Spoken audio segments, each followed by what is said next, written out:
The term conversion therapy isn't a helpful one. I think it obscures more than it clarifies. I think it's overly broad. I think a lot of the treatment of it ranges from, frankly, quite harrowing, abusive, forced practices, all the way through to, as Simon has said, it potentially captures consensual prayer and pastoral care in churches. Mm-hmm. And I think that range of activity is too broad to be categorised in a single way. I would agree with Simon that I think legislative clarity is essential. I think people have to know whether they're going to be breaking the law. I think when the definitions are tight, it enables the policies that flow from that to be made more easily. So in regards to the current proposals, questions around consent and coercion, if it's a tight definition that is clearly set out, it's easy to see when consent has been given or when coercion has taken place. If it is broad, and one of the problems with definitions in other jurisdictions as well as the government's current proposals is that they have a tight definition to start with, for example, changing someone's sexual orientation, and then they add in additional clauses. So, for example, in Victoria, it talks about actions to repress or to reduce non-heterosexual attraction or sexual behaviour. That widens what is covered in that, and that potentially is the area that captures church activity that we would be much more concerned about. The current government proposals talk about actions around remedying or controlling. Now, that's not language we would use in churches, but if someone is encouraging someone to abstain from sexual activity, could that be viewed as trying to control someone's sexual orientation? So I think it's that breadth of actions that becomes unhelpful in the definitions, and we would want to see real clarity in a definition there. I think talking therapies has a fairly established definition in a health context. I think if that was the definition being brought into a conversion therapy context, it would be fairly clear how that would be applied. But that's not how it's being applied. And the government have more or less made up the phrase talking conversion therapies to separate it out from other physical conversion therapies. But in doing that, they've opened the gambit to a whole range of other activities that could be included. We've discussed this with the Government Equalities Office to try and get some clarification as to what would be covered and what wouldn't be. We provided some scenarios to them. One such scenario is a church leader who's speaking on issues of marriage and sexuality in a church context. So they speak from the front around that. Is that a talking conversion therapy? We think probably not, based on the definitions. The consultation talks about protecting pure speech acts. That's probably protected. But then afterwards, they provide a context where people can come forward for prayer or for further conversations around the issues raised. If someone prays with someone who comes forward because they're struggling with same-sex attraction and they would like to live a life that is abstinent, is that prayer classed as talking conversion therapy? This is done at the person's request. And then likewise, if they say, actually, I'd like to meet with someone over a course of a couple of months to talk about this, to explore this, to work out how what my faith says applies to my life and how I work that out. These are fairly normal pastoral activities of a church that could end up being captured within a definition of talking conversion therapy. So I think the breadth is problematic. I think if we're talking about the range of practices categorised under conversion therapy, I think it is clear that people have suffered harm, particularly if you read accounts across the globe, if you read some of the UN accounts of some harrowing, frankly quite abhorrent practices that have taken place. People have suffered harm, and I think I would want to make clear that those practices are wholly wrong. I think there are then a range of other practices, and I think most of what we see in our current context doesn't reflect that, but I would want to be clear that those practices which are forced and abusive and coercive are wrong, and we would want to stand against those. On your original question around consent, I think the tighter that a definition is and the clearer of what activities are being encompassed within this, the easier it is to see how a process of consent would operate, and then on the other side, how coercion would be showed if that's not been the case. I think the risk is a definition that potentially includes in scope normal day-to-day activities of churches. Suddenly, if practices of consent are brought into that, that just changes the dynamic. And I think this is where people need to freely engage with things. People choose to receive prayer. They choose to receive pastoral care. it's part of their day-to-day or week-to-week interaction with their church.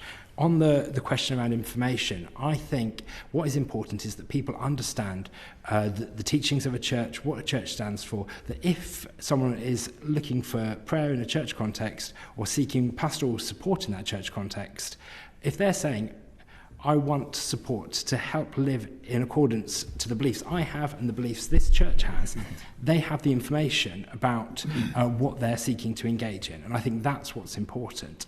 I think it's also important in this that outcomes aren't promised that aren't going to happen or may not happen. And I think that's where care is needed. And coming back to your earlier question, I think we would want to encourage best practice in terms of what prayer ministry looks like, about what people expect to come from that. And I think all of that is about creating an environment that respects people, treats people with dignity, operates with care and compassion, so that you don't have people being ill-informed about what they're engaging with. Just a quick question, really, to follow up on some of the things that Danny Webster said in his book, because it chimed a lot with me.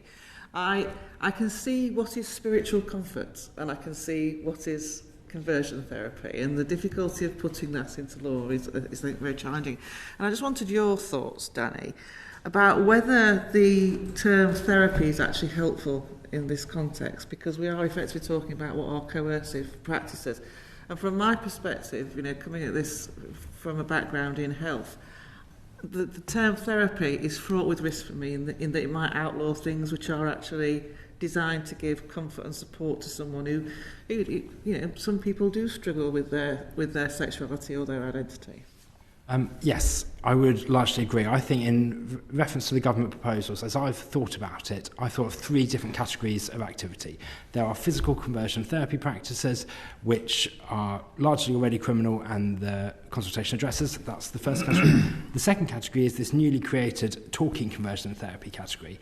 And then the third category are not conversion therapy practices. I think most of what I am concerned about, I think, are not conversion therapy practices. So I think the term therapy is unhelpful to talk about these. I think it's prayer, it's pastoral care, it's the regular day-to-day support that churches provide. I think there are some activities that sit in this middle box that are perhaps more structured therapy or pseudoscientific practices, and I think that is a relatively narrow category that the term therapy could be used for. But I think mostly what I'm looking at are things that I don't think should be categorised as therapy, because I don't think that's an appropriate term. Would you have a suggestion for a better word than therapy by any chance? I mean, I can't get beyond practices. I think this is the difficulty. I think there are religious practices that should be protected, and that our human rights frameworks should protect, because they are the regular activities of churches. I think that covers preaching, it covers pastoral care, it covers prayer ministry, and I think it covers how churches engage both with their congregation and with the wider community as well. I think when you're talking about more structured activity, maybe therapy does the job, but it does suggest something that is more structured. And I think if the definition that we see in law is tighter, that can make sense. I think when it has the risk of being broadened out into a lot of other activities, that's when it blurs the lines and potentially confuses things. What other than prayer then, what other religious practices are you concerned could be classed as conversion therapy and could be outlawed as a result of this legislation? And I don't mind who answers first. Can I come in on this? I think, and it will give me an opportunity to touch on some of the aspects in the government's proposals relating to under 18s, because one of the things that we're concerned about is that a wide-ranging ban could restrict churches or youth ministries from articulating and teaching what they believe around sexuality and marriage to people who are under 18, because of the absolute prohibition suggested.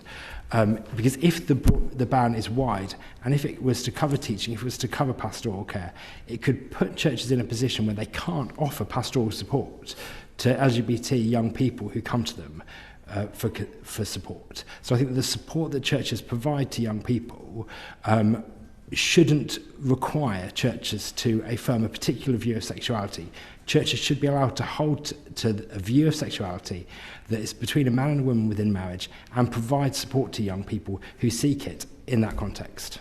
Danny, you alluded to under 18s and pastoral support. So do you agree that there should be a total ban on conversion therapy for under 18s? Just to say in further to what I said earlier, I think if the definition is tight, if it is a formal therapy that people engage in, then it becomes less problematic. I think if the definition is wide and it covers or affects pastoral care and prayer ministry and activities of churches, then actually the ban on under 18s, on churches or anyone else from providing that, actually becomes something that stops churches from providing support to LGBT people. So in that context, suddenly the ban on under 18 becomes very problematic. So we're back to the definition. If the definition is really tight, it plays into that. But at the moment, the breadth or the potential breadth of it means that the ban on under 18s actually stops churches from providing support to people.